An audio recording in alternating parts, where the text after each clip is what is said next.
Vamos iniciar a nossa aula de história? Então, hoje nós iremos começar a unidade 3, que tem como tema democracia, ditadura e cidadania. Abra aí o livro de vocês na página 86 e acompanha comigo todo esse conteúdo. Olha aí, na página 86, nós temos aí essa imagem, onde nós podemos observar várias pessoas, né, em determinados lugares. Na calçada do lado esquerdo, nós temos aí crianças, provavelmente indo para a escola, não é? Ou vindo da escola. Temos aí uma pessoa que está se direcionando ao coletor de lixos, não é? Onde temos também pessoas atravessando na faixa, algo que é muito importante, gente, a gente parar para atravessar na faixa. Só que antes de atravessar, lembra de esperar todos os carros pararem. Quando vê que eles pararam, aí sim você pode atravessar, né? Nós temos ali algumas pessoas em frente à prefeitura com cartazes, né? E estão dizendo, ó, em um dos cartazes diz assim, ó, corrupção não. E aí? O que será que eles estão fazendo em frente à prefeitura? Gente, nós temos algumas perguntinhas aqui em cima, olha. Você já ouviu falar em cidadania? Você já ouviu falar em cidadania? O que é cidadania? O que é ser cidadão? Cidadania, gente, é uma qualidade ou uma condição de cidadão, né? É ter direito à vida, à liberdade, à propriedade, à igualdade perante a lei, né? É ter os nossos direitos civis. Na segunda pergunta diz assim, ó, quais pessoas na imagem estão praticando atitudes para o bem comum? Gente, olha só, observando bem a imagem, todas as pessoas da cena, elas estão exercendo direitos e deveres de cidadãos, né? Ou seja, elas estão ali praticando atitudes em benefício de todos.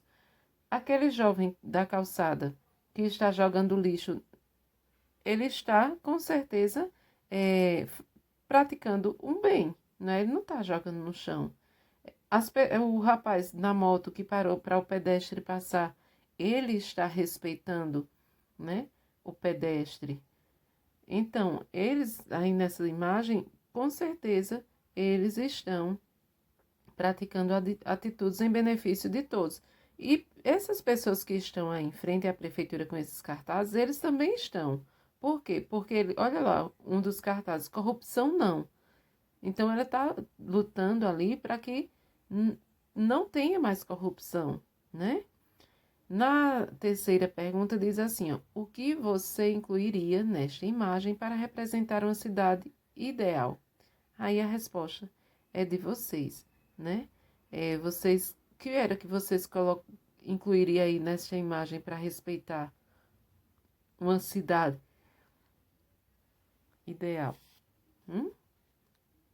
Na página seguinte, iniciando aí o capítulo 1, um período democrático, tem uma sugestão aí para que a gente possa fazer uma televisão.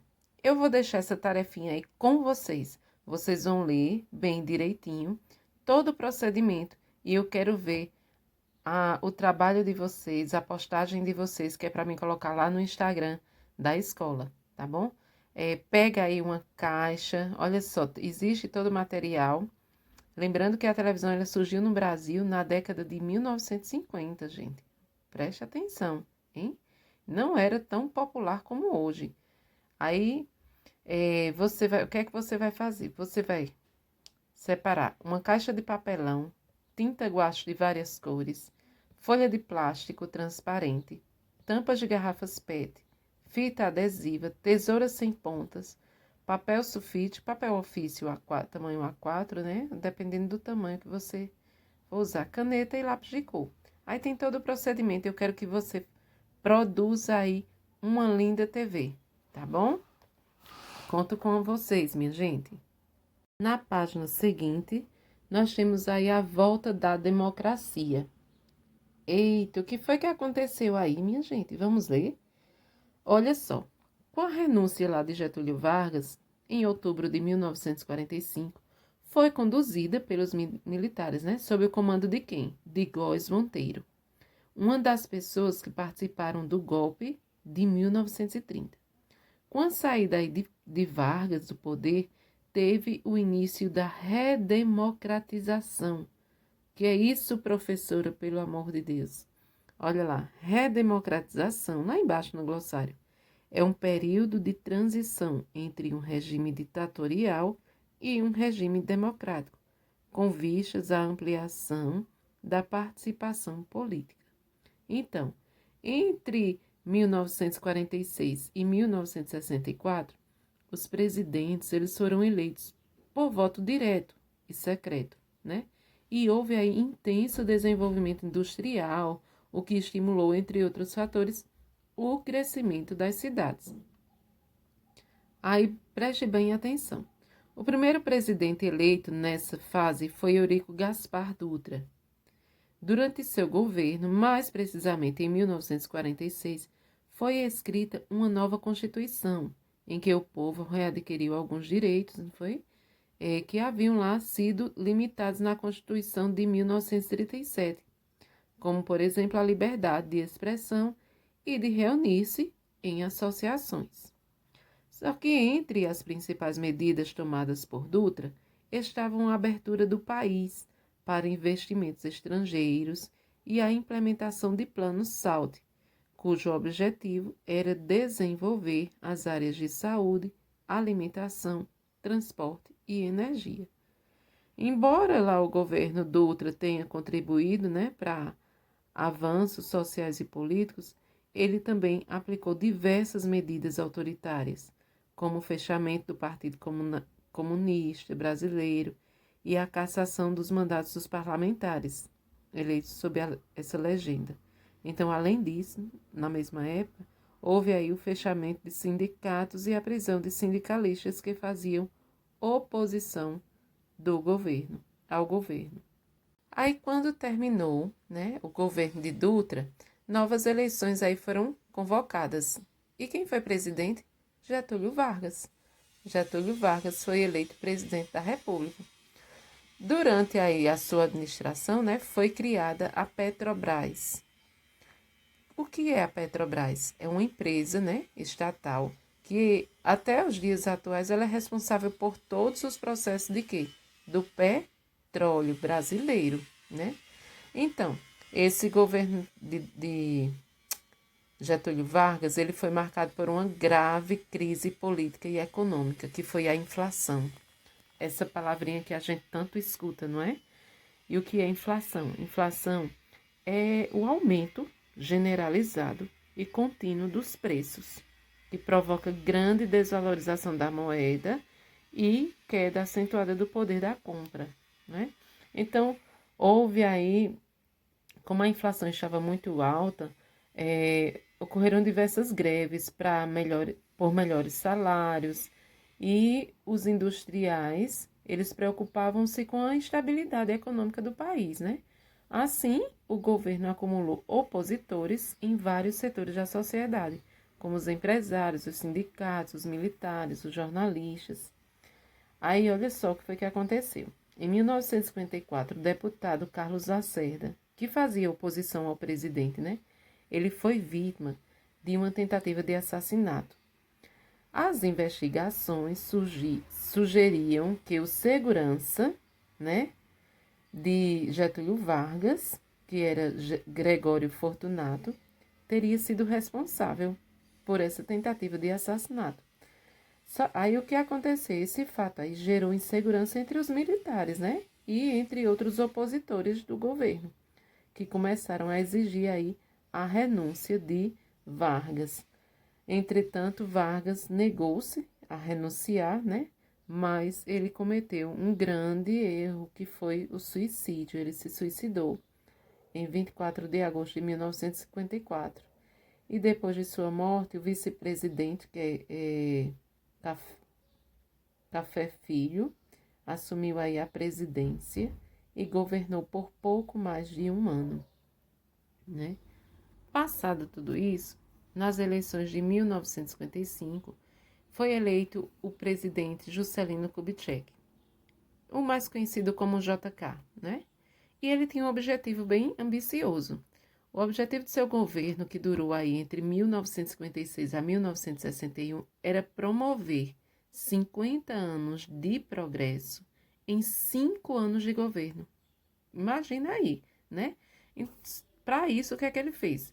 Ele procurou cumprir um plano com 31 metas de desenvolvimento nos setores de energia, transporte, alimentação, indústria de base e educação. Muitas indústrias elas foram instaladas na região sudeste, o que atraiu aí as pessoas de todo o país, né, em busca de empregos e melhores condições de vida. A maior parte deles migrou de onde? Da nossa região nordeste, lá para a região sudeste, né, para os estados de Minas Gerais, para o Rio de Janeiro e principalmente para São Paulo. Então, além de estimular o crescimento da indústria nacional, sobretudo de automóveis e eletrodomésticos, o governo de Juscelino Kubitschek, ele foi responsável pela construção da nova capital do país, em uma área, né, desmembrada do estado de Goiás. A capital, que recebeu o nome de... Qual é a capital do nosso país? Vamos lá, eu quero ouvir daqui. Brasília, isso mesmo. Ela atraiu a migração de trabalhadores do norte, do nordeste.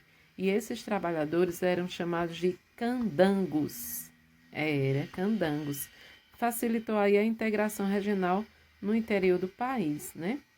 Graças a essas modernizações e a sensação de otimismo entre os setores da população, o período da administração de JK, né, Juscelino Kubitschek, ele foi chamado de Anos Dourados.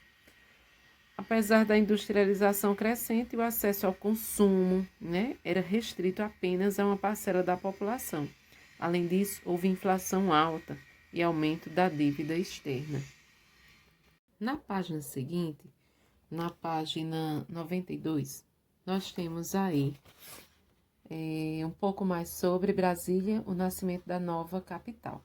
Olha só, JK, ele tinha um projeto que havia muito tempo estava sendo cogitado aí no Brasil, né? Que era o quê? Que era a mudança da capital do Rio de Janeiro para o interior do território. Mas aí, olha o que aconteceu, ele conseguiu transferir a capital federal, né? Que na época era o Rio de Janeiro, e foi uma das grandes preocupações do governo brasileiro desde a primeira Constituição Federal Republicana. Um dos artigos desse documento dava ao Congresso Nacional a missão de mudar a capital. Então, por quê? Porque havia 3 motivos envolvidos aí, que era o quê? O Rio de Janeiro, ele não era uma cidade planejada para receber o governo, né? O que causava aí sérios problemas no dia a dia das repartições públicas. Tinha também a outra causa, que era por estar próxima ao mar, a cidade era mais vulnerável, né? A ação tanto de forças estrangeiras quanto de movimentos rebeldes. Tinha também a questão do clima tropical, né? Que ajudava aí a espalhar epidemias pela capital. Então, no fim de 1956, Juscelino Kubitschek ele conseguiu a aprovação do Congresso para a construção da nova capital, que o local escolhido foi justamente, né, central, aí a criação da capital partiu da ideia de ser uma terra-coração, no meio do país, né, que foi justamente Brasília. Percebam aí o projeto do plano piloto de Brasília, né? Observe que a cidade ela foi construída com a forma de um avião, um símbolo da modernização do período. Então, vocês podem observar aí a cidade de Brasília, né? Toda planejada. E quem foi o arquiteto? Pois é, foi esse senhor aí, o Oscar Niemeyer. Ele foi promovido pelo governo, né? Onde ele participou de um concurso e foi o vencedor aí dessa promoção que teve, né? Então, são de sua autoria os principais prédios da cidade, né? Como o Palácio da Alvorada, o Palácio do Planalto, o Edifício Supremo, aí nós temos a Catedral de Brasília E ele também deu suas contribuições aqui na nossa cidade, viu, gente? Que foi o Museu de Arte Popular da Paraíba. Pois é, nós temos aí a participação do grande arquiteto Oscar Niemeyer nesta construção, né? E, gente, olha só, finalizando os nossos estudos por hoje, temos aí na página 94 uma atividade onde vocês irão vão fazer a leitura, vão ler, né? E vão responder as questões. Observe aí a fotografia a seguir e responda as questões no caderno. Então, você vai pegar o seu caderno de história e vai responder as questões. A questão 1, letra A e B. No número 2, complete as frases utilizando os termos abaixo. Nós temos aí diversos termos, né? Capital do Brasil, indústria de base, Juscelino Kubitschek. E você vai completar aí as frases abaixo com esses termos. Gente, olha, tem dúvida? Pesquisa no texto. Vocês têm os textos aí em mãos, que está no livro, né? Então, você lê tudo e responde essas questões. No número 3, nós temos aí um texto, né? E você vai ler esse texto e abaixo você vai fazer o que se pede. Na letra A diz assim, ó, explique o plano de metas de JK. Letra B, cite as principais características do governo JK nos setores indicados a seguir. Na economia, foi as principais características? E na política. O número 4 diz assim, ó, na década de 1950, diversos anúncios apresentavam as novidades dos eletrodomésticos que chegavam às lojas. Observe a imagem e responda as questões no caderno. Então, você vai usar o caderno de história para responder a questão 1 e a questão 4. Aí, você vai responder a letra A, B e C no seu caderno, tá bom? Boa aula, boa atividade, boa leitura